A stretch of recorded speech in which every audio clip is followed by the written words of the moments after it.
Welcome, guys, to How the Frack We Got Here, a show that takes the news and events of the week and try to make sense out of it all. I'm your host, the most Will Buchanan, and on this show, we simply are all about the facts. There are plenty of news stations out there that simply want to do anything short but inform you. Here at How the Frack We Got Here, that's all we believe in. We go up to the left, we go up to the right, we go up to the middle of independence. We go after all sides because there's more than one side of a story to everything, and you need to know it all in order to actually formulate your own opinion, and that's what we try to do here at How the Frack We Got Here. Thanks for listening, and hold on, it's gonna be fun. All right, guys, today's date, June 19th, Juneteenth, 2024. Happy Juneteenth, everybody, and this is How the Frack We Got Here. I'm your host, the most Will Buchanan. How the Frack We Got Here. We do take the events of the week and try to make sense of it all. Before we get started, guys, we are a news podcast, which means we do try to hold ourselves reputable, only taking sources from award-winning journalism. We don't do sensational news like Fox News Media, The Blitz, The Daily Beast, whatever is your extreme left or extreme right. We simply don't follow it. We give you the facts and nothing but the facts. We do try to watch our language, but sometimes words do fly. At the same time, there'll be things that might be shown that might be too intense for younger viewers, so viewer discretion is advised. Aside from that, welcome. So, happy Juneteenth. You know, the holiday that's federally recognized, but yet every other state decides not to give us the day off. And at the same time, they choose to ignore us. But, you know, progress. That being said, guys, before we actually get into Juneteenth, as I usually do, to educate those on Juneteenth and whatnot, there is some somber news in the world of baseball that we do need to talk about, guys. Willie Mays, unfortunately, has passed away. There's a long drive, way back in center field, way back, it is. It would become one of baseball's most legendary moments, Game 1 of the 1954 World Series. An over-the-shoulder catch that would be immortalized in baseball history. Over his 23 seasons on the diamond, Willie Mays, the say-hey kid, went from one of the game's star players to one of its legends. 660 home runs, more than 3,000 hits, 24 All-Star appearances, 12 straight Golden Glove awards, and a World Series ring. Hall of Fame Giants broadcaster John Miller says there's a little to argue about. At his peak, you could make a very strong case that Willie Mays was the best player there ever was. Growing up in segregated Alabama with two athlete parents, he was a natural talent early on, signed by the Negro League team while still in high school. Despite his accolades on the field, life for a black family in the Deep South was hard. I can only imagine the things that he saw and endured. They had the Jim Crow laws and they had the Ku Klux Klan. Leading the Birmingham Black Barons to a World Series before getting signed to the major leagues by the New York Giants. He started strong, winning Rookie of the Year before being drafted into the Army. When Mays returned to the game, he led the Giants to a World Series victory with the catch. The Giants moved to San Francisco, where he faced racial prejudice. Mays and his wife were told they couldn't buy property in the city, a common practice to keep black families out. Mays stayed focused on the game. Ladies and gentlemen, Willie Mays! And finished his career back in New York with the Mets, his last game in 1973. Mays never left baseball, serving as a part-time coach, manager, and an all-around ambassador to the game. Willie Howard Mays Jr. In 2015, he was awarded the Presidential Medal of Freedom, capping an incredible career, life, and legacy. A champion on the field, an icon off it. What I did, I loved every moment of it. Steve Patterson, NBC News. Yep, definitely rest in peace, sir. Rest in power, rest in peace. Because again, Willie Mays is, and I say this, and I don't mean to be rude, but even though we did talk about 2 weeks ago that the Negro League stats are being introduced to Major League Baseball, and that some, let's just say napkins, are going to be a little bit mad. Outside of other ones, Willie Mays is probably one of the best, arguably, to play the sport of baseball. So definitely, rest well, sir. Rest well. But moving on, guys. Yes, it is Juneteenth. who knew that now in our second year, we can honestly say that Juneteenth can now be seen as a federally recognized holiday because banks are closed. At the same time, yes, we don't get the same treatment as the 4th of July, although we should, meaning that all companies should recognize this day and, be able to enjoy this day and enjoy the history behind it. But what we usually do on How the Frack We Got Here is that we always want to promote education. So for all those that don't know about Juneteenth, well, here's your lesson. Welcome back. Today is Juneteenth, the holiday marking the day enslaved African Americans in Galveston, Texas, learned they'd been freed after the end of the Civil War and more than 2 years after Abraham Lincoln signed the Emancipation Proclamation. 2024 marks Juneteenth's 4th year as a federal holiday. And as many celebrate with parades and gatherings, NBC's Zincle Asamoah has more on how it became recognized nationally and the remarkable woman who helped make it happen. These walls in Fort Worth, Texas, may look like a Black History museum, but it's actually the home of Opal Lee. And Miss Opal Lee, you are 97 years old, right? Many consider you the grandmother of Juneteenth. Mm-hmm. How does that title sit with you? Hey, I don't mind titles. For years, Lee advocated for Juneteenth to become a federal holiday, inspired by her own family's celebrations. We'd go to the fairground for the Juneteenth celebration. There'd be music and food. But one year, when Lee was 12, the annual celebration turned to terror. My parents had just bought a house and my mom had it fixed up so nice. But people started gathering. What kind of people? All kinds. It was a white mob. The paper says there was 500 of them. And my dad came home with a gun and the police were there and told my dad, if you bust a cap, we'll let this mob have you. They did despicable things. The terror did not quelch her resolve. In 2016, Lee made headlines at 89 years old, pledging to walk from Fort Worth to Washington, D.C. The journey, 2.5 miles each day, to symbolize the 2.5 years Black Texans waited for the message of emancipation to reach them. That if a little old lady in tennis shoes was walking from Fort Worth to D.C. 1,400 miles, somebody would take notice. And they did. In 2021, the White House calling Lee, President Joe Biden making Juneteenth a federal holiday. How did you feel?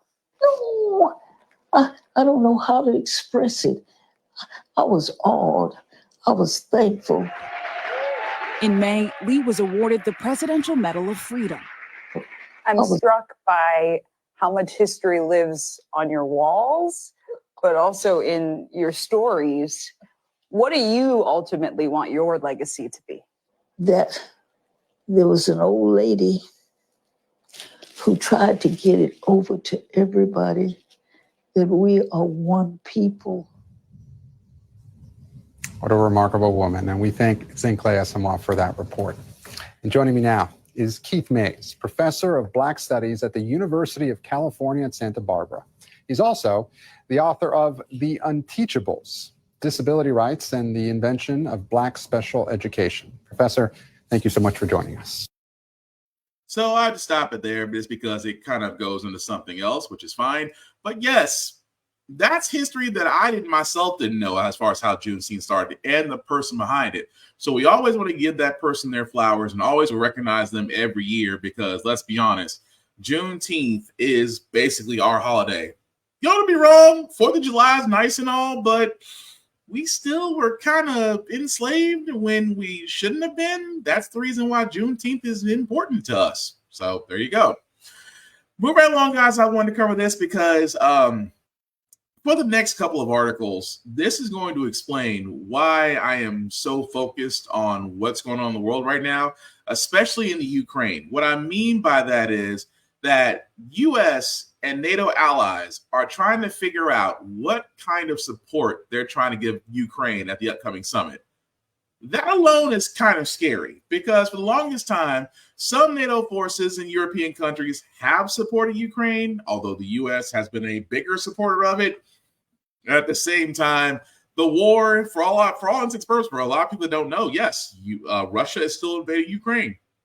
At the same time, the war is still going on. So at this summit, they're trying to figure out how to still get Ukraine closer to being in NATO. The reason why is because if Ukraine is a part of NATO, then I guess the other countries have a green light to go in and support them. But they actually have to discuss it. And that's the problem that a lot of people, when they hear this type of thing, it's like why are they needing to discuss on whether or not they want to support a country that is being illegally invaded by Russia, and that you have to have a discussion on how much support you're giving to said country? It doesn't sound right. At the same time, for an American citizen who all we hear is bills of money and support going to Ukraine and Taiwan and these other and Israel, and it's just like you're going to have a hard time. And again, this goes back to President Biden. You're going to have a hard time convincing the American people that, hey, I'm trying to help you guys, but you're seeing billions of dollars go to these countries. So again, even I have to ask, at this point, what's the holdup? Because it's almost as if, it's almost as if they were waiting for Russia to either do it. And again, that's the thing that bothers me. Russia, Putin and company are invading this country, and yet no other European nation is moving forward to assist Ukraine outside of us. Not to that heavy extent that we've done.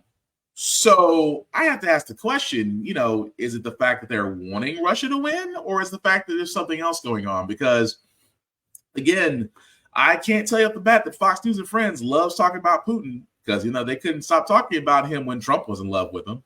But I digress. But also Biden, and again, this is things where I'm going to talk about where it's going to be a little bit iffy, but Biden just last week sat there and said he is, really strengthening the borders and actually really wearing down on asylum those, because those that don't come through the proper channels or come through the proper ports can't grant asylum, and they're now being turned away. Well, Biden today just announced a new executive action to where certain undocumented spouses and children of U.S. citizens can apply for lawful permanent residency, without leaving the country. So that means that about half a million American families and roughly 50,000 non-citizens of immigrants who's under the age of 21, who possibly is married to a U.S. citizen, could vouch for this. So this is the part I'm not understanding. And again, this is why I sit there and say, I get what Biden is trying to do, but at the same time, I'm going to ask the same question. Why are we not fixing the immigration system? I put up there with the VA system. How come that's not fixed? It is 2024. We have figured out technology has jumped through leaps and bounds. AI is everywhere. Why is it that the biggest two operating systems in the U.S., arguably, the VA system and the immigration system, are still somewhere in the late 70s? Because again, I get what Biden's trying to do, because you're stuck with those on the southern border who follow Greg Abbott who follow DeSantis and Greg Abbott and sit there and go, well, we don't want our borders crossed. Well, I hate to break it to you, but for all these illegal immigrants that are coming across the border, who's going to do the jobs that you don't want? Because if you see Florida, when DeSantis tried to kick out all the immigrants, some construction companies closed down, and some farmers are having a little bit of difficulty getting crops. I'm just saying. But at the same time, Biden turned around and saying, if you don't come to the right port, you can't claim asylum. But now you're saying that those can now claim asylum those can actually apply for permanent residency without being deported. I'm just saying. Instead of us sending the armed guard to send the National Guard and things of that nature to the border, why are we not sending immigration judges, lawyers, advocates, and actually putting in a system in place? Because it's not like America's running out of space. I'm just saying. But again, this is the things I'm talking about where you just see Biden is trying to shore up, how can I put this ever so nicely without being really descriptive? Biden is really shoring up the Latino vote, which again, I said it best. The biggest groups that are going to be voting this year is going to be women and minorities. So, of course, he wants to shore up the Latino vote because, believe it or not, there's actually a number of Latinos out there that will vote for Trump. In the same sense that as we go in later stories, you'll see some Black people, which I never thought would sit there and say they vote for Trump. But this is the problem that, again, this is all an election year. When it's all an election year, it just seems that, the things that should have been done beforehand now get brought to the forefront. And this, yes, can be seen as it could be seen as a political move, possibly. Could it be seen as, too little, too late? Also possibly. But again, this is the stuff that I keep on saying should have been done when you had the time and the chance and you were too busy playing peekaboo with Putin. That's all I'm saying. But guys, also just to get to Dorito for a second, because again, this is funny. You'll probably realize that Dorito basically had his RNC convention in Milwaukee. This is after he sat there and said, Milwaukee is a horrible city. He then sat there and said, when it brought up to him, I didn't say that. When someone showed him the video, he goes, that was taken out of context. You said Milwaukee is a horrible city. I don't know. I'm like, you said Milwaukee is horrible. I am trying to figure out how, and he said it's a horrible city. And that's why I was like, wow, there's no way you can walk this back. And so what they actually did, which I thought was interesting, they went back to Milwaukee and asked certain citizens, how do they feel? Because as you know, Trump's not in Milwaukee right now. Third Ward. I joined these two Milwaukeeans as they eat lunch. Do you know who you're voting for in November? I'm undecided. I don't like either candidate. What about you? I'm undecided too. But undecided would not describe how these men feel about what Donald Trump recently said behind closed doors. Donald Trump's saying that Milwaukee is a horrible city. What do you think about that? I disagree entirely. This is a great city, nice river, beautiful buildings, and nice and clean, low crime. What do you think? I just ignore what he has to say because he says so many crazy things. There's not much value to what he has to say, I think. The former president's comments have struck a nerve in Wisconsin's largest city, a city that will be hosting the Republican National Convention next month, a city that now has billboards posted by the Democratic National Committee calling attention to Trump's Milwaukee rhetoric. Kate Lobel also says she's undecided about her vote. I've lived here my entire life, and I wouldn't want to live anywhere else, so I guess I don't agree with that. Does it make you angry? No, I just feel bad because, I don't want Milwaukee to have, a bad reputation because he said that. This woman says she's never been a fan of Trump. I think that's an unfair statement and that he doesn't know the people of this city. Now, what his spokesman has said is that it's been falsely characterized. He was talking about how terrible crime and voter fraud are. Now, there's no evidence of significant voter fraud anywhere, but there is crime here, although the crime rate has gone down over the last 2 years, the violent crime rate. Do you buy that explanation? No. This Milwaukeean, who is voting for Trump, says she thinks it was all taken out of context. So it doesn't insult you that he said No. about your city? No, not at all. Outside of the city, in Racine, Wisconsin, most people we talked to who were in line for Donald Trump's campaign rally had no inclination to defend Milwaukee. I think he said exactly what he wanted to say. What do you think about Donald Trump's comment that Milwaukee is a horrible city? He's absolutely right. Most Democrat-run cities are horrible cities. Murder's out of control, crime out of control. We need to get things You're right. All cities do have crime, some worse than Milwaukee and some better than Milwaukee. Do you think he should be saying that? The cities are part of America, right? It's not anti-patriotic to tell the truth. It's patriotic to fix what's broken. I have to go. Thank you. In the suburbs, the feelings of people we talked to about Trump's comment matched up with who they're supporting for president. Marion Cross is planning to vote for Donald Trump. So you don't think it's a big deal? I think it's a nothing burger. Casey Salazar is planning to vote for President Biden and doesn't like the explanation she's hearing about Trump's comment. He said it, and we know what he meant. Meanwhile, on the beach in Milwaukee County, we asked this man about former President Trump's comment. It upsets me. I wish that it wasn't said. but it doesn't change how he feels. Who are you voting for president in November? I'm voting for President Trump. So, okay, let me stop. Let me stop right here for a second. The fact that you have to go to individuals and ask them, hey, are you voting for Trump or Biden? I'm undecided. As a person that enjoys logic, the first thing I'm going to sit there and say is, what redeeming qualities about Trump will make you consider voting for him? Because as you've seen, there are some folks that's like, oh, well, he didn't say anything wrong. It's a horrible city, or it was taken out of context, or the guy in the hat who decided to give off Fox News' top three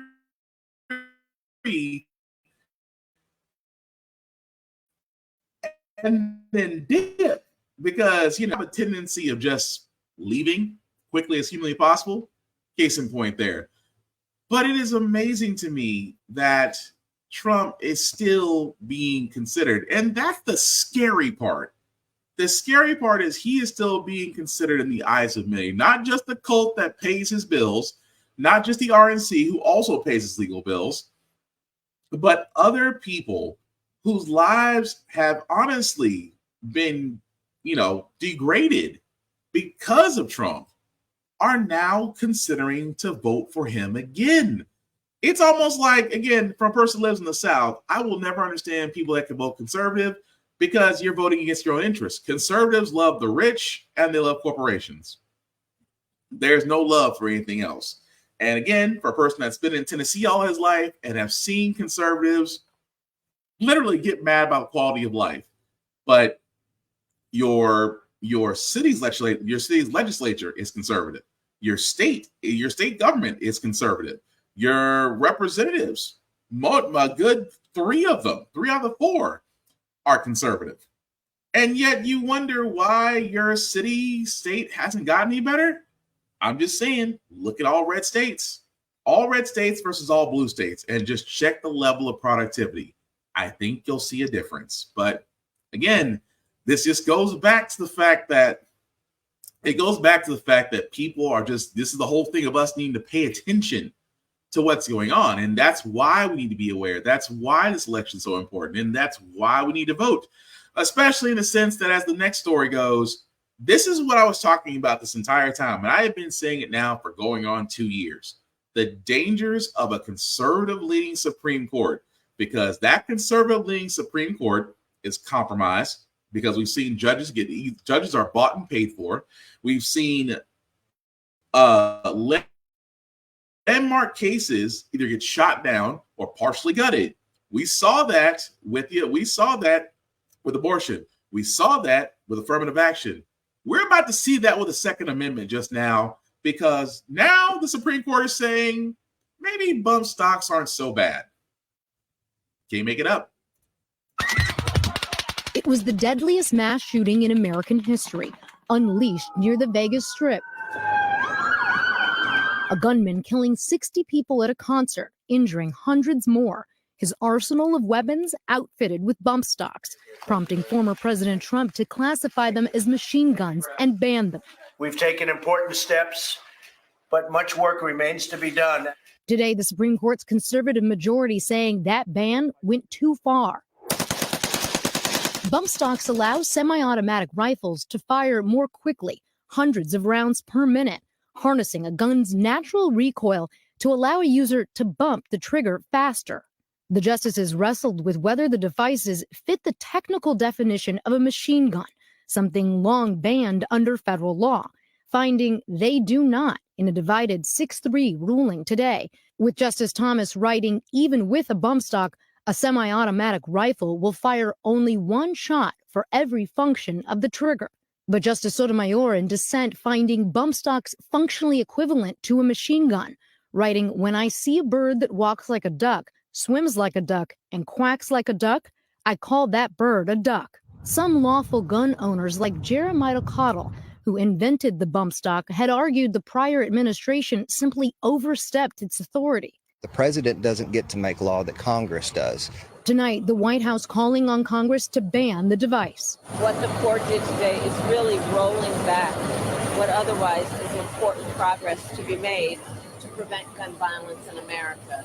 And Laura's here. We're still waiting on some more key rulings from this court. Yes, Lester, there's still another major decision to come still on guns. And of course, the ruling about whether the former president is immune from prosecution for trying to overturn the last election. So again, and I'm trying to be nice about this because I am a firearms owner. I don't see the need for bump stocks. I don't. Bump stocks, again, do increase the rate of fire on firearms. And I'll be the first person to say it. I never had a need for something. I'm sorry. I'm not currently in the military. I'm not overseas. I'm not in a war zone. I'm not defending my land against warlords or things of that nature. I live in a semi-safe neighborhood, I guess you could call here in Nashville semi-safe. The point I'm getting at is the current level of protection I have for myself is fine. I don't need something. I don't need my firearms to get to the point where I can shoot 100 or 200 rounds a minute. I don't. At the same time, why do you? Because, again, if you have enough guns, and some people do have armories, no disrespect, you don't need something that basically is set for military purposes. You don't. No matter how they try to argue this, bump stocks don't make semi-automatics faster. Yes, they do. Hence the bump. It's literally designed for that. And only those of the ammosexuals, because that's what I usually call those that, have a little bit of too much of an obsession with guns. Ammosexuals will always argue that bump stocks are harmless. Yet at the same time, they don't want to do anything more about the gun violence that's going on in America. But you want to have the ability to have your semi-automatic have all the options available to you. Because one day you think that the government's going to come for your guns. One day you think the government is basically going to do a tyrannical oversight on us, and that you believe that you need to be the patriot that you believe in your imagination, and which will never come to life, by the way. But you feel like you need this weapon. You don't. And it's amazing to me that the Supreme Court, again, conservative leaning, 6-3. How many conservatives are there on the Supreme Court? How many liberals and progressives are on the Supreme Court? I'll let you figure that out. But 6-3 have just overruled that bump stocks are not illegal. So you know what that means? Sales are going to go up. At the same time, I just wish that, let's be honest, you give guns more protections than you do give kids in our country. Just be honest. I mean, outside of kids and law enforcement, guns have the most protection I have ever seen outside of those two things and animals. I just want you to be honest because you don't care. But speaking of things that don't care, because whenever it comes to religion and things of that nature, I'm scared because everybody, there are some out there that believe that we're founded on a Christian nation. We're not. We've never been founded on religion. Religion was the main reason why we left a certain country, because we wanted to basically have our own freedoms. That being said, I never thought in this day and age, especially on Juneteenth, that we had to worry about the 10 Commandments being placed anywhere in a school. Because again, we have church and state for a reason, but apparently some state thought, we need to have them there. Louisiana, as of tonight, is now the first state to require the 10 Commandments to be displayed in every public school classroom in the state after the governor signed this controversial bill into law. And it gets pretty specific, saying the commandments have to be on a poster-sized display with font that's easy to read. The governor seems to be spoiling for the legal fight here, and it looks like he will get it, with a bunch of civil liberties groups, including the ACLU, saying in just the last couple of hours, wait a second, this is not constitutional, and that they're planning to sue. Vaughn Hilliard is joining us now with more.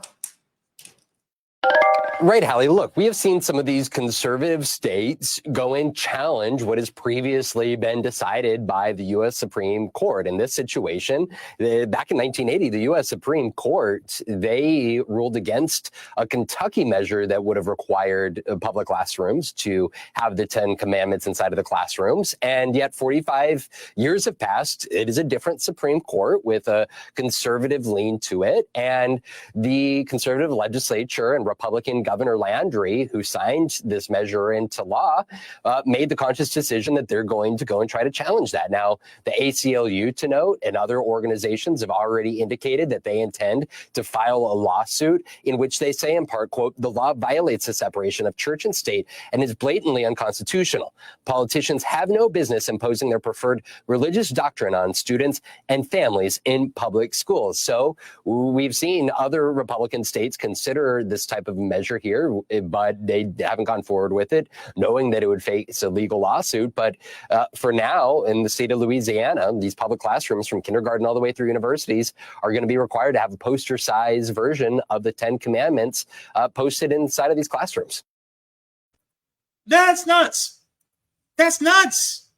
Why the 10 Commandments? Why? I've never understood this. And again, I'm an elder's kid, so I'm all familiar with that, with those 1 through 10 commandments, although, you know, Dorito isn't. It's always funny when he always asks about, you know, the 10 commandments and trying to quote a single Bible verse, but I digress. The whole idea of separation of church and state is to basically put a wall between the two.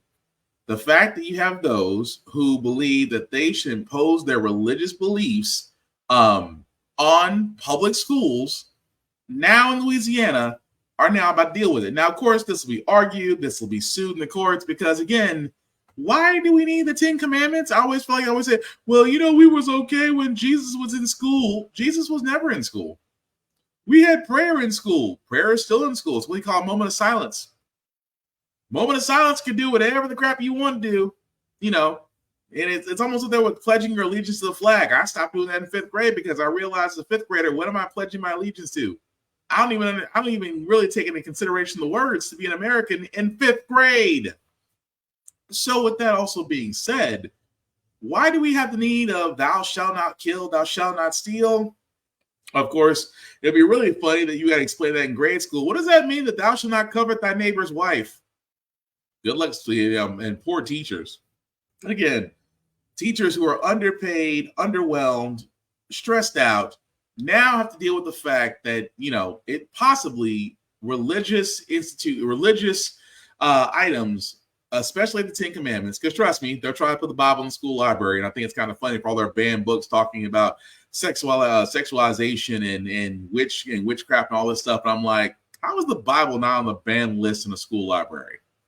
But again, I digress. We'll follow that. But I want to move on to business for a side because the Boeing CEO has come forward, being called to Congress, to explain about the fact of what's going on with the aircraft there. Because keep in mind, it's not like Boeing doesn't have a history of retaliating against whistleblowers, although people do come up missing. But I digress. Here's the video. Boeing CEO grilled for the first time since that door plug blew off the plane at 16,000 feet. Passengers right in that row. Gio Benitez covers aviation. Tonight, Boeing CEO under fire on Capitol Hill. Dave Calhoun in the hot seat for the first time since that door plug flew off a Boeing 737 MAX 9 at 16,000 feet, grilled on the company's safety record. You're cutting corners. You are eliminating safety procedures. You are sticking it to your employees. You are cutting back jobs because you're trying to squeeze every piece of profit you can. I don't recognize any of the Boeing you described. Really? And I want to assure... You don't recognize the Boeing that has airplanes falling out of the sky, that has had 2 Maxes crash, that has had pieces of doors fall out of the sky? This as a new whistleblower comes forward. Sam Mohawk, a Boeing quality assurance investigator, alleging faulty parts that are not up to standard are being installed in new planes, warning it could lead to a catastrophic event.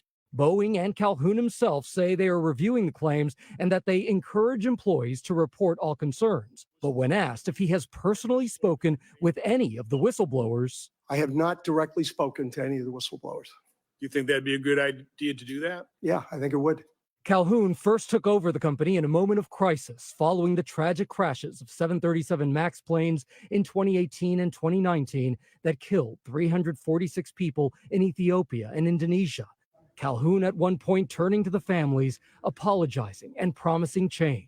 I want you to know we are totally committed to your members to work focused on safety. And David, the DOJ is exploring whether to criminally prosecute Boeing over those MAX crashes, and Calhoun has already said he plans to leave the company at the end of the year. David. Well, that's usually the typical way of how most CEOs handle things. That, yes, to avoid prosecution, I will take my golden parachute and bounce.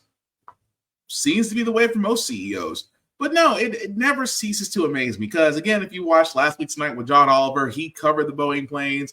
He covered the fact that those that work for Boeing have sat there and stressed serious safety issues because they basically put profit over protection. They basically put profit over proper assembly. They put profit over everything, and now we're seeing it. So yes, the Boeing CEO can come up to Congress and sit there and say, well, I don't recognize it. Or, I apologize profusely. That should never happen. Will you talk to the whistleblowers?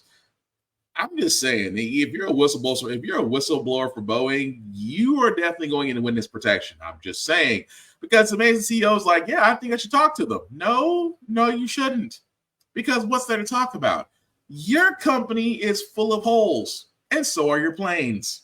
And at the same time, you're going to leave the company, which tells me what a wonderful way to avoid prosecution, because the U.S. is the only country to where a corporation, a bank, and a politician at this rate can escape prosecution. Any other country out there would immediately get tagged. They would jail bankers. They would jail CEOs. They would put politicians in jail. But in America, hey, we'll let you slide with a golden parachute. No harm, no foul. But again, this is the problem with corporations and things of that nature. They do their dance in front of Congress. The CEO leaves with a nice little golden parachute. At the same time, another CEO gets installed, and it's almost like washing your hands clean. We start again. Boeing's a good company until the next disaster. All I'm saying is eventually somebody has to be held accountable. That's all I'm saying. But speaking of accountable, I again, going back to Biden for a second, Biden is looking for a way to reach out to people.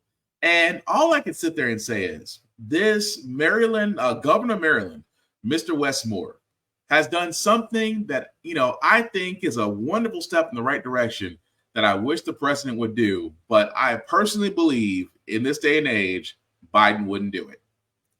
Today, Maryland Governor Wes Moore is announcing a mass pardon for more than 175,000 marijuana convictions. It's expected to apply to anyone convicted in the state of misdemeanor marijuana possession charges. Moore told the Washington Post it's a step to heal decades of social and economic injustice that disproportionately harms communities of color. When it comes to cannabis, rolling out one of the best and most equitable legal markets in the country is incredibly important. But that rollout must go hand in hand with pardoning past conduct, and Maryland is going to lead by example. Amazing. He sat there and said in less than 40 seconds what the president could honestly be campaigning on right now. And I've said before, it's like if the president wants to connect with individuals, I said it before, raise the minimum wage. It's 2024. Let's get above the $7. If anything, minimum wage should really be in the area of $28 to $35 an hour, if we're really being honest. Number two, make marijuana legal in all 50 states, including pardoning marijuana convictions and expunging those with those criminal. If your crime involves weed, just weed, nothing else, it should be expunged. Matter of fact, it should be legal. Treat it the same way we treated prohibition so long ago. When cigarettes and hooch wasn't alcohol, wasn't liquor, hooch. When hooch was taxed, you had to go to speakeasies to get it. But what do? We taxed it and we legalized it and made plenty of money. Still making plenty of money off of that. Moonshine, same way. Everybody thought moonshine was legal. No. Moonshine is legal. It's the fact of selling it without taxes is illegal. And then what happened? People taxed it. Now you have like 40 different things of moonshine sitting out there for the world to see. So marijuana, some states, 19 states have figured it out. Let's legalize marijuana. And what has happened? Economic booms have happened across those, I want to say 18, 19 states. The same thing will happen in Maryland, except now 175,000 marijuana convictions will be pardoned. Some people's records will be expunged. At the same time, the governor is seeing the writing on the wall. And what I mean by that is, guys, it's high. I know it's a terrible word. It's high time it should happen, but it should. I think marijuana does not harm. It doesn't harm, although I don't smoke it or ingest it or, however you choose to take it. I don't. I know I have some friends that partake, and again, good for them.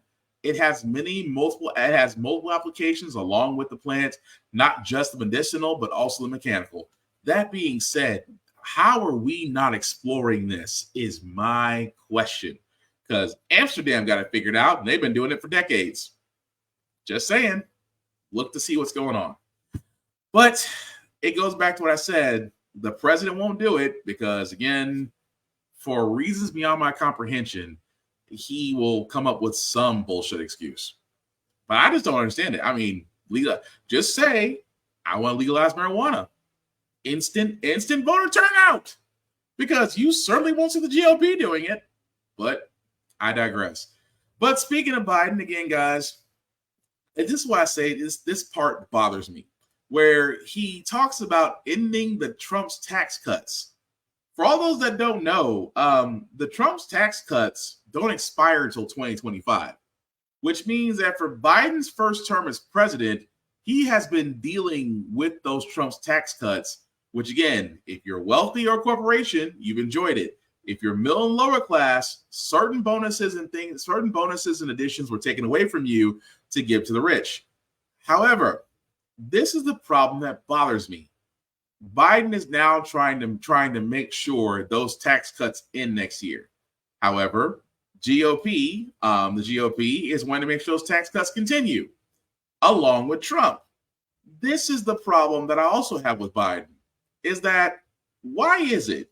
And I asked this question, and all those, if you're watching this podcast or listening to it, please let me know, because I scratch my head on this. I scratch my head on this all the time. Biden on day one could have turned around and sat there and said, you know what? I'm doing an executive order to end Trump's tax cuts. I am trying to figure out why that never occurred, because the tax cuts were put back in 2017, which now, until then, we're stuck with this for another year, and yet keeping them adds $4 trillion in debt to the national deficit that we have. $4 trillion. Again, Trump has doubled. Trump is one thing he's done as president as a first. He's the first president to double what we owe. So if anything, he's the first in that. But it amazes me so that how is it that now Biden, again, I'm just going to throw this out there, why wasn't this one of your go-tos when your first 100 days of president? Why wasn't this done? Because I can only think now, because again, it's election season and you're trying to get votes anywhere. This is the problem I have with this. But again, this has been the Democrats' problem. And I'm going to get to the Democrats' problem because I got a bone to pick with Madam Vice President Kamala Harris too. But I do want to get to the fact that, of course, the two biggest, how can I put this over so nicely so I don't get banned? The two biggest troglodytes in the vice presidential race to be right beside Dorito have, came out and again, pledged their allegiance. Except I wonder about, America's favorite Uncle Tom, Tim Scott, who has sat there and said he stands by his decision in the 2020 victory for Joe Biden. He stands by his decision. Keep in mind, we just showed, I want to say 2 weeks ago, we showed a video where Tim Scott was asked, would you certify the election regardless of who wins? he wouldn't answer. He would sit there and say, "Oh, you're just trying to get me discredit." No, regardless of who wins, will you certify the election? And it's amazing that now, when it comes to the 2024 presidential election, he would.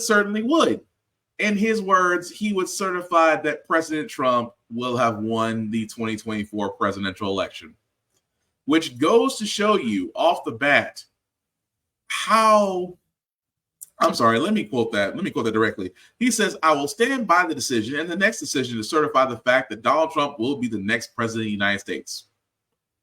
It is amazing to me that he might as well just get on both knees, pucker up, and figure out which cheek he wants to kiss first before going for the taint area, if you will. But he's not the only one. Representative Byron Donalds, who again has a little bit of a history problem when it comes to the fact that Black people have stuck together and done well under Jim Crow, is now on a one-man campaign for the Supreme Court to hear out Massa. Republican Congressman Byron Donalds of Florida. Congressman Donalds, welcome back to Meet the Press. Happy Father's Day. Oh, thank you so much. Happy Father's Day to everybody out there. Thanks, Congressman. This weekend, Donald Trump again railed, as you saw, against his guilty verdict handed down by that Manhattan jury last month. He has said he's going to appeal the verdict. He has also asked House Speaker Mike Johnson to overturn his conviction. Why should Congress intervene on Donald Trump's behalf rather than letting the judicial process play out? Well, first of all, it's good to be with you. One very important thing, it's not about Speaker Johnson. He doesn't have that power to overturn anything. But what it's about is that Congress does fund a lot of jurisdictions around the country. And if there is a jurisdiction that takes federal money and it does not also protect the constitutional rights of all Americans, whether that's President Trump or any other American, they shouldn't receive federal funds. I think that's something that every American would agree with. And you do have to understand President Trump's frustration. What happened in Lower Manhattan was a violation of his constitutional rights. They didn't even identify the crime, quote unquote, until the very end of the process, which is a violation of constitutional norms. Judge Merchan did not do that. And so, yes, he's frustrated. Any American would be frustrated. And Congressman, to be clear, this was obviously a state case. He was indicted by a grand jury of New Yorkers. It was a jury of his peers in New York that found him guilty. The president, former president, has called himself a political prisoner, but of course, he had legal representation. He has the right to appeal. He's neither been detained nor imprisoned. So why not just let the judicial process play out? Well, let's go back before you go down that line. In the original indictment, they never identified an underlying crime. Under our Bill of Rights, under our rule of law, a defendant is entitled to know what he's being charged with. Donald Trump was never afforded that ability. So how can his legal team prepare a defense if you don't even know what the actual crime is? That is why what happened in Lower Manhattan was so terrible. And the only time the prosecution could even assert a crime was at the end of the case, in closing arguments. You're not allowed to do that. And sir, every judge knows this. This is why everybody believes this is going to be overturned on appeal, but so let me ask you about interfere that. So let me ask you with about the that presidential specifically. election. That is the problem. If it is overturned, I apologize for the satellite delay. If it is overturned on appeal, will you accept that verdict? Well, understand what I'm trying to explain to you. This is being done for political purposes. Everybody knows how the court system works in New York. But will you accept the verdict if it's only appealed, ability for this to be overturned is going to be happening 2 or 3 years from now. We all know this. That's why what happened in Lower Manhattan was to interfere with an election, which is why Speaker Johnson, myself included, and many Americans believe the Supreme Court should step into this matter. And to be clear, Joe Biden, there is no evidence that he had anything to do with this case. The Manhattan DA, as you know, began this investigation in 2018 before Joe Biden was even his party's nominee. I want to ask you about specifically what we've been hearing from Republicans and from Donald Trump, claiming the Democrats are illegally weaponizing the Justice Department against Mr. Trump. Why is it appropriate for Donald Trump then to call for prosecuting his political opponents, including President Biden? Well, let me also explain this one. Now, what he did say is that we have always had this kind of a gentleman's agreement that you do not go after the political leaders of the opposition party. When Donald Trump was president, He didn't have his attorney generals go after Hillary Clinton when she did violate the Espionage Act. He did not give that order. They did not go and prosecute Hillary Clinton. But now you have a situation where Main Justice has weaponized the Justice Department to go after Donald Trump. You have Jack Smith, who's chasing down Donald Trump on violating the Espionage Act. But at the same time, Robert Hur knows that President Biden has violated the Espionage Act. Robert Hur is not prosecuting Joe Biden. Jack Smith is trying to prosecute Donald Trump. Let me interrupt briefly, though. It's very plain to see. The Biden Justice Department obviously is also prosecuting Democrats. Robert Menendez of New Jersey, Henry Cuellar of Texas right now. They just prosecuted Hunter Biden as well. So is it only weaponization when it is Republicans that are being prosecuted? That's not true, and that's not even the same thing we're talking about here. What you got to understand is they prosecuted both Democrats and Republicans. So I think Americans would say, isn't that equal justice? Bob Menendez has gold bars with his name engraved on them from a foreign country. So that's what Bob Menendez's situation is. Henry Cuellar's situation just got into investigation. But it is without a doubt that these legal cases were all brought in the middle of a presidential election for one purpose, and that is to criminalize Donald Trump, that is to polarize Donald Trump, that is to persecute Donald Trump. That's the only reason why you even bring these cases in the time frame that they're being brought. And again, in the words of Professor Cornel West, brother, how much are they paying you? Because my God, I have not seen a person go that hard for a white man since Django. But it is amazing that, again, to all people, and this is the one thing, if I was going to say anything to the anchors, to the journalists of ABC, CBS, NBC, CNN, the Young Turks, all those that interview Congress people, I just want one thing to be done. Just one. I think it'll solve a whole lot of problems. To the person that's in your control booth that holds the mute button for the politician, when they say a lie or when they're about to bullshit, mute them. Mute them and instantly fact check them. That's all I want. Because what Byron Donald has just done, besides show himself to be the biggest sellout next to Tim Scott, and Tim Scott's a tall order, but it's amazing. He just threw in a lot of word salad. Oh, they're trying to criminalize Trump. They're trying to go after President Trump. Brother, you are trying so hard to be vice president that you are liable to put yourself out in clown shoes and do the makeup if it means you get the nod. Because, again, Hillary Clinton violated the Espionage Act. Really, the woman that was literally being investigated in a hearing that went on 11 plus hours, and she didn't blink. Hillary Clinton, a woman that was literally being investigated in a congressional hearing for almost over 8 hours. I think it was like 9 or 11 hours, 9 to 10 hours, give or take. But think about that. Have you ever been in a congressional hearing where you couldn't leave for the better part of a day? And that woman didn't blink. Trump couldn't stand in one congressional hearing for 30 minutes without complaining that it's boring. And yet he's saying she violated the Espionage Act, which, by the way, she didn't. He also talks about the fact that, when the anchor brings up the fact that Democrats are not being specific to Republicans, they're actually investigating their own. He's had little to say about that. But he'll say weaponizing because Fox News says weaponizing. He'll sit there and say that it's a Biden agenda because Fox News says it's a Biden agenda. Do you understand? Like I said, this is why I say Fox News is like a state propaganda network. They repeat certain phrases. They repeat certain terms. They repeat the lie until it becomes accepted. And that's what they're doing here, especially in the case of Mr. Donalds, who already is in hot water because of what he said. Keep in mind, it's what he said that should be quite alarming.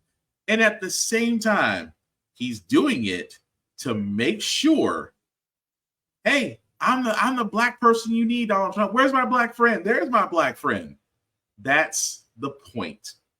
At the same time, guys, I want to cover this too because Kamala Harris, Madam Vice President, I want to give her due respect. Madam Vice President Kamala Harris was at the Black Men of America conference in Atlanta, Georgia.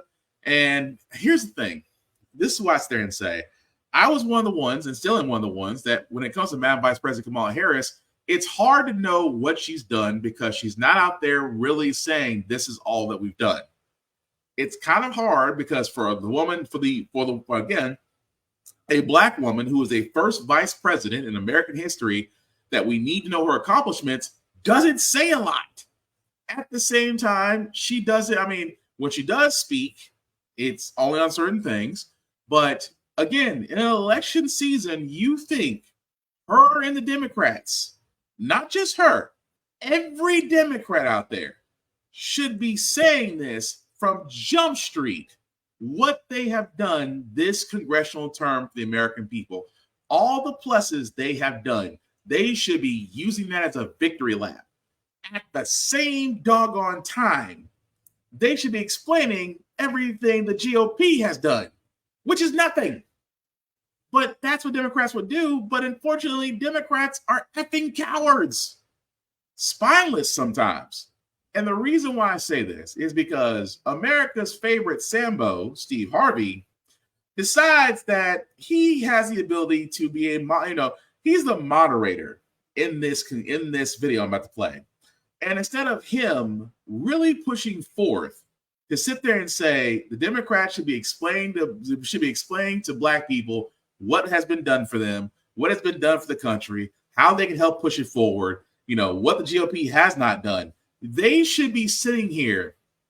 And of course, for a man that's, campaigned for Obama, that campaigned for Obama twice, actually, you think with the first Black Madam Vice President right there, it's time to play journalism. It's time to do journalism. It's time to push hard questions.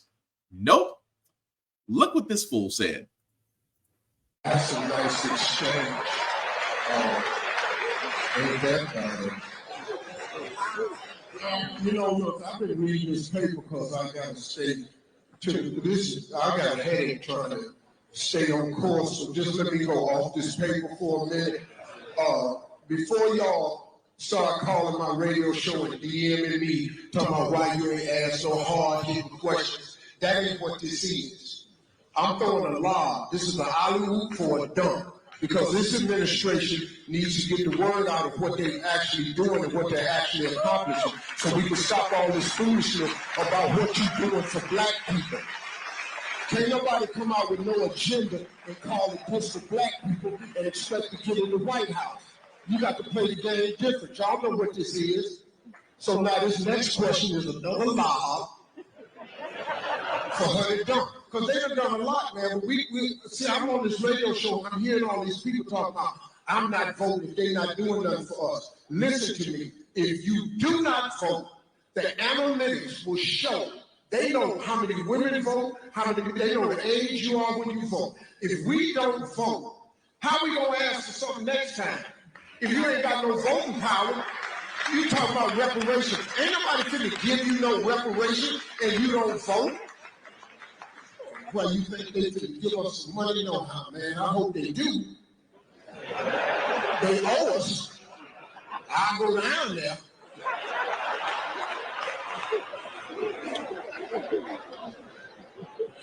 I'm sorry.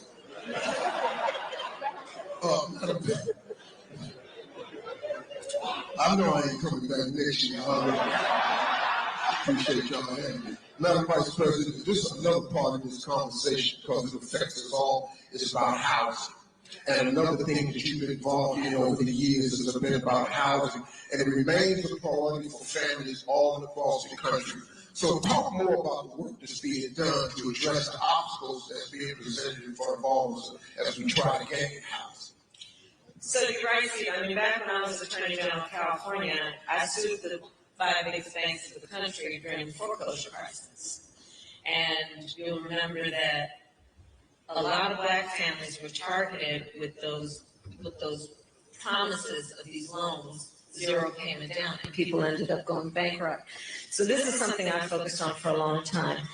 And here again, let's look at it through the context of obstacles and opportunities. So home ownership is probably one of the most effective and efficient and fastest ways to grow intergenerational wealth. Just think about it in this context. You own a home, and then your child says, you know, Daddy, I want to go to Howard University. Yes. And you can say to your child, honey, you don't have to take out some loans to do that. I'll take some equity out of the house. Or let's say your daughter says, I want to start a small business. And you can say to your child, honey, you don't have to take out a loan. I will take some equity out of the house to give you some startup capital. Intergenerational wealth. Okay, but that's a fact. Now let's talk about other facts. Let's talk about, we don't even need to go as far back as 40 acres in a mule never happened. Let's go to the GI Bill. You know, we just celebrated D-Day. So remember, we call them the greatest generation, those mostly men who went to war and put America on the map as a leader around global peace and security. So the United States government, in essence, said, the people said, you are the greatest generation. You sacrificed so much. We owe you, and we believe in you. And there were policies then to boost their standing through loans, specific grants given to them to buy homes. So here was this incredible boost. Here's the reality. Black servicemen, because of what we know to be racial bias and racism in the system, did not receive those loans at the same rate. So where you saw public policy that was about a boost, right? We had disparities before that happened. And then you see the disparities grow even more. Take into account segregation, redlining, urban renewal, where in so many black cities in particular, they would build freeways straight through the neighborhood, which would cut the business community, commerce off from the neighborhoods. Over and over again, we have seen these inflection points in the history of our country that have set folks back around homeownership. So one thing that we have to do is speak truth about that. And the second piece of that is, what are we going to do to accommodate the fact that we have far too many folks who, for example, in black families, there's no history in their immediate family of home ownership. What are we doing to give them a boost?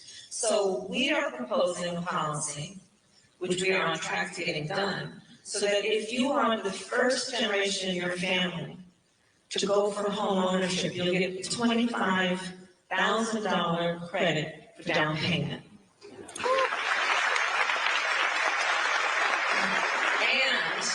And if you are first in your family generationally, first time home ownership, qualify for $400 a month in credits to go toward paying your mortgage. So these are some of the issues that we are seeking to address. There's another issue. Home appraisals. Again. So I'm going to stop it right there, because look, I'm as respectfully as I can be. Here's the problem with Democrats. Outside of getting Sambo Steve Harvey to sit there and say, I'm not going to ask the hard questions, I am not going to press Madam Vice President on why certain things are not getting done, but you're going to sit there and say, well, there is some things that are being done. And she gives, and again, with all due respect to Madam Vice President, you gave a long-winded ass historical story just to sit there and say that your policy for home ownerships, for first-generation home ownership, with incentive to also help pay, is somehow moving along. I'm going to point this out. This would have been a great thing if you had started from day one. You've been in the office for you've been in the office for your first term, nearly 4 years. Your first tour of duty is almost up. And now you're saying, well, we have this policy in place for home ownership that is moving quite along, that this is the first we've heard of it. Or correct me if I'm wrong, this is the first I've heard of this, to where she wants to move forward with home equity, that she's trying to make sure that redlining doesn't happen, that appraisal snubs don't happen. Because we talked about that appraisal snub she's talking about, where a black family was given a much lower appraisal rate than asking their white friend to come in there and pose the homeowner, and the rate that he gotten was several times more than what the black couple who actually owned the house got. So this is the problem I have with Democrats. This is the problem. It just seems like you guys are spineless when it comes to toting what you've done. If you've done positive things, do positive things. Say this. Say for the 4 years that we sent you to the White House, say this is what you've done. This is what you accomplished. Ride that out. But this is the reason why a lot of disenfranchised voters, whenever it comes to election season, don't really get excited about when you guys say, oh, we're doing this and we're doing this and we're doing this. Oh, we're going to help you guys with the housing problem. We're going to help you guys on the wages problem. We're going to help you guys on paid maternity leave. We're going to help you guys on this. You say these things in an election season. Imagine what would happen if you said it in a non-election year. The emphasis it would have. Because, again, Democrats and Republicans are trying to curry black people for voting. And I'm sorry, as much as I respect Madam Vice President, this lob that you were given by Sambo Steve Harvey does nothing in the fact that all you're talking about is that policies are in place. But you're not saying, and of course, you can listen to the entire 40-minute interview that's available on YouTube right now. And it is inspiring. But she hasn't said anything that says, you know what? This is what we've done. It's like middle of the road moderate Democrats. Moderate Democrats are Republican light. Just enough to be not enough to be fully conservative, but just enough to be considered just a drop in the bucket to be considered progressive. And this is the problem I have with Madam Vice President Kamala Harris. It's the problem I have with current President Joe Biden. It's the problem I have with the Democrats as a whole. Why is it that you guys are not out there showing your accomplishments and not waiting till election year to fight back against a GOP who has done nothing but 4 years, is criticize, point the finger at you, and keep repeating the same BS lies for 4 years, to the point that now they've got enough people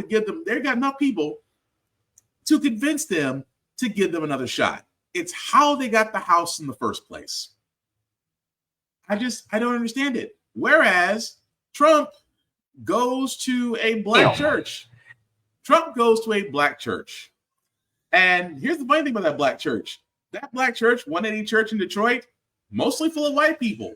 And again, I'm just going to play a little bit. Of course, this is from Roland Martin. Roland Martin Unfiltered. Definitely check him out on YouTube. But he covers this in a way that actually makes a lot more sense than what I could say. If you're gonna sit here and damn, really? What we got here? 1, 2, 3, 4, 5, 6, 7, 8, 9, 10, 11, 12, 13, 14, 15. Y'all, come on. It's 15 damn people. He literally had 15 people. I wonder how many of them are paid actors, because y'all know Trump pays for people to come to their rallies. Okay. But these fools are sitting here. Just press play. If y'all want to see some, look at this silly ass. Look at this. That's it. That's it. That's it. They found 15 of them. Stop right there. here's my other deal. I don't know who these two Negroes are, but you cannot be a real black person and have your Bama ass wearing a hat in the pulpit. I don't know who these two Bamas right here are, but they need their ass whooped. Okay, all right. So let's okay. So Donald Trump sat here and he goes to this, and of course, all the conservative media covering this, Newsmax, they all covering it. They all sitting in Newsmax, Fox News, they all making a big deal out of it. So let's just go ahead and start the lying. Press play. It's an honor to be here. It's a very important area for us. We've done more for, and I say this, I say it proudly, more for the black population than any president since Abraham Lincoln. That's a big step. I stop right there, y'all. I done heard some silly ass comments before. That man right there has got to be on meth. You ain't done more for black people than LBJ did. You ain't done more for black people than Bill Clinton did. You ain't done more for black people than Truman and FDR did. His punk ass actually said, matter of fact, Ida B. Wells was sitting there campaigning for Herbert Hoover. This fool actually, a straight ass lie. Now y'all notice he says that he ain't never following that up with any facts whatsoever. And them 12 Negroes, yes, Donald. Yes, Donald. Yes, Donald. You're our man, Donald. Lying ass. Go ahead and roll it.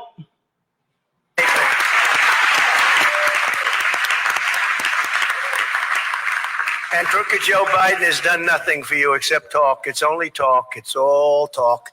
He gets nothing. He gets nothing for anyone who was lost. He's in Europe. He's walking around. He doesn't know where the hell he is. And he's supposed to help Detroit.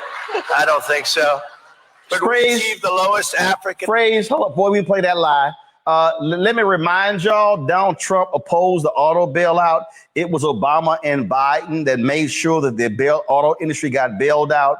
The reason there is an auto industry today is because of Obama and Biden after what took place with the housing foreclosure crisis in 2008 when the economy went in a massive tailspin. But of course, that fool would never tell you that. Oh, all that investment in Detroit all came after that as well. And so none of that stuff happens without the investment in Detroit by Obama, Biden. Those are called facts. Clearly, none of these fools knew anything about these facts. Listen to this lie. American unemployment rate and the lowest African American poverty rate ever recorded. Ever recorded. Stop. In my 4 years. Stop right there. See, whenever you start using the word ever, that means that, ever, meaning before you and after you. But the fact of the matter is, that is an absolute lie that Donald Trump. The black unemployment rate in November 2020 was 10.3%. In December 2020, it was 9.9%. In January 2021, it was 9.2%, the highest of any group other than teenagers. The source, the Bureau of Labor Statistics. When Donald Trump talks about black unemployment, the black unemployment rate under Trump was 5.3% in August of 2019. Oh, the lowest ever? That was in April under Biden-Harris. Under Biden-Harris, the low, it was 4.7%. Okay, just in case some of y'all ain't good with math, 4.7% is lower than 5.3%. So you can't say it was the lowest ever under you because that's a flat out lie. I'm just simply saying. Also, Trump is also lying about the black poverty rate. The black poverty rate, lowest ever recorded since 1959, was 17.1%. When? August 2022. Who was in office? Biden-Harris. So again, right there, he lied again. Roll it. We lifted 6.6 million people out of poverty. Black Americans saw their largest increase in home ownership on record. There's never been anything like it. Stop. During our period of time. Stop. Flat out lie. Flat out lie. The highest period of black home ownership took place under President Bill Clinton, not under Donald Trump. I don't know what the hell he's talking about, but that's just a flat out lie. And so again, this is what happens when you sit there, and just make stuff up. And so that's what he does. He's sitting here and just making the stuff up, just sitting here and just, let me just go ahead and, just make it up. And so, in fact, here's the whole deal, y'all. Let's see. African-Americans also have increased their black home ownership as of February 2024. And let's see here. Let me pull information up. Let's see here. Okay. Black home ownership rate, February 2024 was 44.1%. So Trump is just sitting here, y'all. He's just sitting here lying. He's just lying. But again, though, that's what happens when you sit here and just, make it up because he goes. And so here's it right here. So black home ownership increased during the pandemic. But what happened was you saw, of course, that particular change. And so the numbers went up to, let's see right here, the black home ownership rate increased 2 percentage points. Let me see if I can pull this up for y'all. Give me 1 second. The black home ownership rate increased from 42.2% to 44.2%. Now, and today it's lower than it was in 2000. Again, let me say it again. In 2000,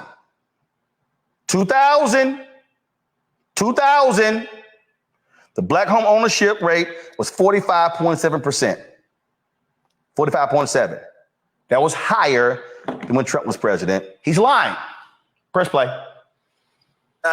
We gave record funding to historically black colleges. Stop. Oh, hell no. Now stop. Now we done debunked that damn lie repeatedly. You notice we gave record funding. He can never give a number. Congressman Byron Donalds can never give a number. Ben Carson can never give a number. They can never give a number because the number doesn't exist. $16 billion to HBCUs under Biden-Harris. It ain't even close to Trump. And it ain't even close to Obama. So Donald Trump is lying. That is the third or fourth lie this man has stated in this black church. Lord have mercy. I don't know what God these folks serve, but they trifling as hell. Press play. You all know that. I got great support. And I will just tell you a quick story. The heads of the colleges would come to Washington once every year. And after 2 years, I said, why do you guys keep coming? And I liked them. I liked a couple of them. Really, they're friends of mine. But the whole group was very, they were just terrific people, men and women heading up the colleges. And I said, why do you keep coming? Because they won't give us long-term financing. We have to come back every year. One said, and I say respectfully, he said, they make us feel like a bunch of beggars. We have to come back to Washington every year. I said, well, we're going to take care of that. And I got them actually more money than they asked for by far. And we got them long-term financing. And I said, the only thing sad is that I'll never see you again, probably. I will never meet you again. Phrase. See right there, just straight ass lying. First of all, everybody got to come to Congress every single year when it comes to appropriations to seek additional funding. And what he said there is an absolute lie. It's just a flat out lie. The program that he's talking about is a very specific program that he zeroed out of the budget. It was Congresswoman Alma Adams who had to put back in the budget. It was the work of Congressman Bobby Scott and the CBC that got that particular program passed as a $250 million program, and $91 million of that goes to HBCUs. HBCUs get way more money, billions from other programs. So y'all, he just straight ass lying. He's straight lying. So that's So I'm going to stop it right there just because, again, this is what I mean by actual journalism. Roland Martin gets it right that, stop it, fact check it. And yes, at this 180 church, in Detroit, Trump did his greatest hits. And yes, if you do see some signs about that church, there was more white folks than there was black folks in that church. And again, the pastor of that church did thank Donald Trump for showing up. Again, I'm not surprised by that. However, I'm really surprised that I did see an ad for ivermectin Z-Packs showing on that streaming site. So I thought that was interesting as well. But again, guys, this is what we're looking at. I implore Democrats, if you ever do watch this podcast, this is y'all's time to go on the offensive. The Republicans have been on the offensive this entire 4 years. It is about high time Democrats have sat there and said, fair enough, tables turn and get to work. It's just that simple. Because if you don't, well, get ready to have Trump version 2. And Trump version 2 is going to be worse than the original.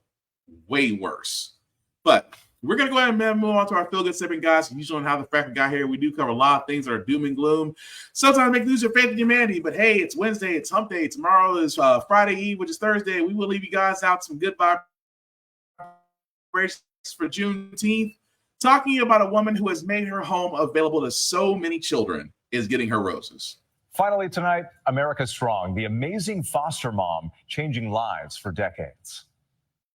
For 88-year-old Emma Patterson, putting family first is a lifestyle, raising 4 children and 10 grandchildren. But over the decades, she's also opened her heart and her home in Montgomery County, Maryland, to nearly 40 foster children. My birth children started bringing children home that the parents had more or less discarded. Some of the kids maybe didn't have coats or needed shoes. Some were just hungry. And my children would bring them home, and I would do the best I could. Fostering as many as 9 kids at a time, some starting at birth. They were born drug-addicted babies, and that they couldn't let them go home with their parents. They stayed with me all their lives. And doing all of this as a single mom.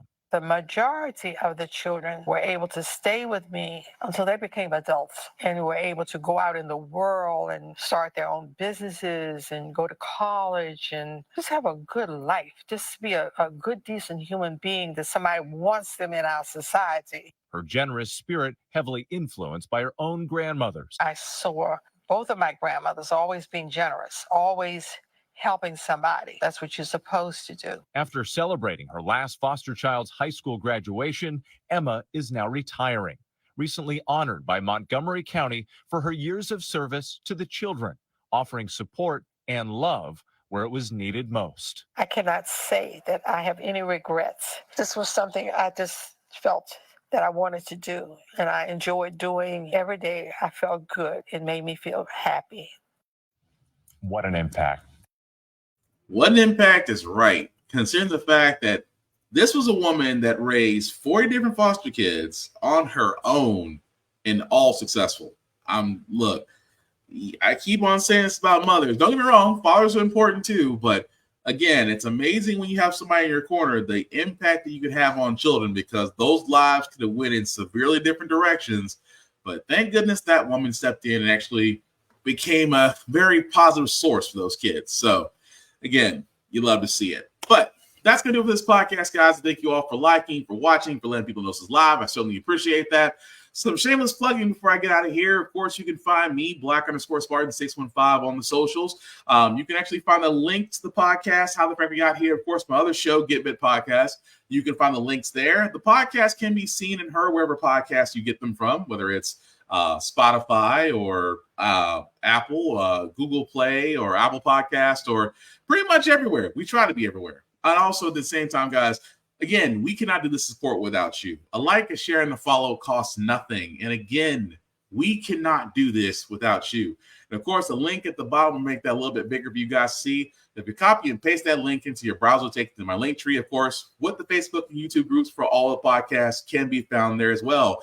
Like, share, let people know about it. Also, guys, check out Blurred Station. I cannot keep talking about that. It is the vehicle that, again, as we all ask for, it is our Netflix, it is our Hulu, it is our Amazon Prime, to where you can find movies, television shows, comics, mangas, graphics, things of that nature, and all for $10.99 a month. If you do decide to join, guys, please select the Blurred's Eye View Offending membership. Please select Black Spartan as the name, which is basically me. It definitely does pay the bills, and we certainly appreciate that. But at the same time, guys, it's $10.99 a month to view Blurred Station. After 36 months, guys, you do have the ability to own a piece of Blurred Station. Again, Can't beat that with a stick. At the same time, if you're a content creator and want to join Blur Station, you first have, or want to have your content on Blur Station, you do need to join Blur Station first. That'll give you the ability to talk with the people behind the curtain, and hopefully your content will be shown there. You get to keep ownership of your content. The only thing that Blur Station asks for is a piece of the distribution, and honestly, you can't beat a deal like that.